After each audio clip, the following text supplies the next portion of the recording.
ആശാ കാമുവിന്റെ ഭാവം തനിക്ക് ഒട്ടും ചേരുന്നില്ല കേട്ടോ. രാമൻകുട്ടിക്ക് എന്നേക്കാൾ എത്രയോ നല്ല പെൺകുട്ടികളെ വേറെ കിട്ടും. ഈ വാശിക്കൊരു സുന്ദരി കൊച്ചിനെ തന്നെ പ്രേമിച്ച് കെട്ടണം, അതല്ലേ വേണ്ടത്. നിന്നെയും കാത്ത് അവിടെ ഇരിക്കുക. വിളക്കൊക്കെ കത്തിച്ചിട്ടോ? വിളക്കൊന്നുമില്ല, ലൈറ്റൊക്കെ ഇട്ടുണ്ട്. LED. ആ കല്ലൂർ സ്റ്റേഡിയം പോലെ വീടിരിക്കണം. ഇനി കലവില പോലെ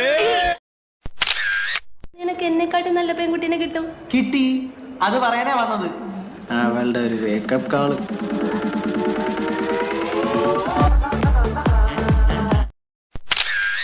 കേരള ബ്ലാസ്റ്റേഴ്സ് വിട്ട ഓസ്ട്രേലിയൻ താരം ജോഷുവ സുറ്റീരിയോ പുതിയ ക്ലബിൽ ചേർന്നു. ഓസ്ട്രേലിയയിലെ പ്രമുഖമായിട്ടുള്ളൊരു ക്ലബിലേക്ക് തന്നെയാണ് അദ്ദേഹം ജോയിൻ ചെയ്തിരിക്കുന്നത്. അവിടുത്തെ ലീഗിൽ 4ാം സ്ഥാനത്തുള്ള സിഡ്നി FC-യിലേക്ക് അദ്ദേഹം ചേക്കേറിയിരിക്കുന്നു.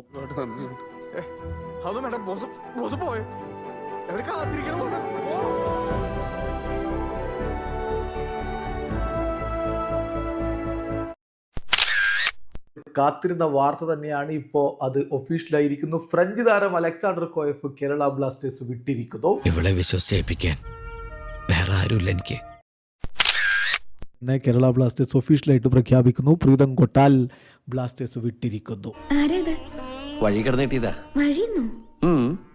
നമ്മൾ പണ്ട് സ്കൂളിൽ നിന്നൊക്കെ വരുമ്പോ വഴി കിടന്ന് കണ്ണാടി തുണ്ട്, ചിപ്പി, ബട്ടൺസ് അതൊക്കെ എടുത്ത് നമ്മൾ കീശയിലിടുമായിരുന്നില്ലേ?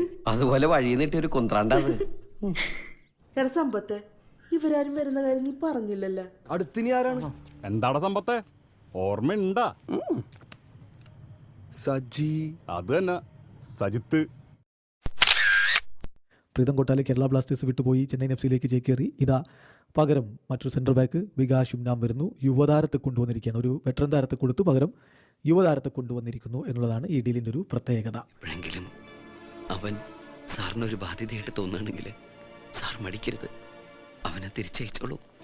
2 കൈ നീട്ടി അവനെ സ്വീകരിക്കാൻ ഈ ഏട്ടൻ എന്നുകൂടി